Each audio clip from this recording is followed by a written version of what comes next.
مرحله نیمه‌نهایی دوستان عزیز رقابت‌های جذاب‌تر و دیدنی‌تر. محمد شریف نجمیدینوف با لباس‌های سفید از دسته دوشنبه هست. او در برابر محمد ایسا رجبوف رقابت میکند. محمد ایسا رجبوف هم امروز بسیار شایسته کاری کرد.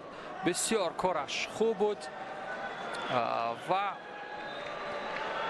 با همان فنون یا امتیازات کامل حریفان را از صدی راه می برداشت و در راهی رسیدن به فینال است.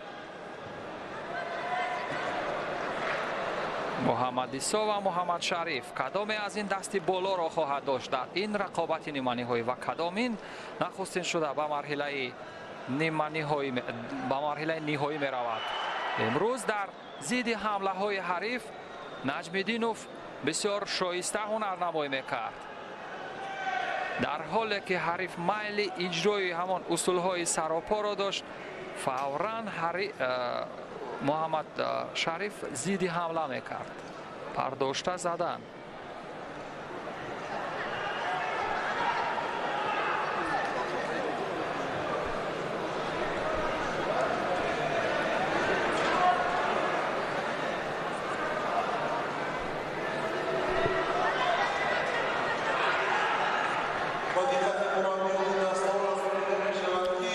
این ورزشگران در رقابت‌های گذشته داخل جمهوری بارها میان همدیگر رقابت کردند. برتری کامل بر سود نجمیدینوف هست با دلیل اینکه دستاوردهای نجمیدینوف زیادتر هست در رقابت‌های داخل جمهوری.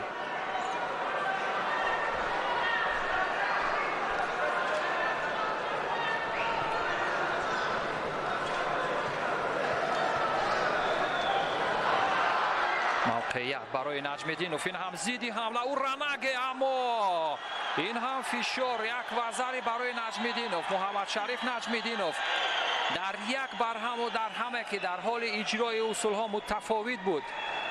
فنون جدا چندان موقعیت استفاده برایشان مشخص نبود. یکی حمله میکرد، دیگر دفاع. رؤوف حکومتوف هم مربی محمد شریف نجمیدینوف خیلی نگران هست.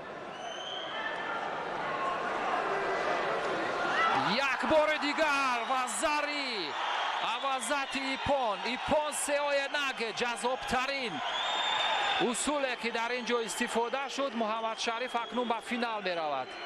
این ورزشگر با تخلصی خیرس میان هواداران علاقمندان جدا معروف است، اما ما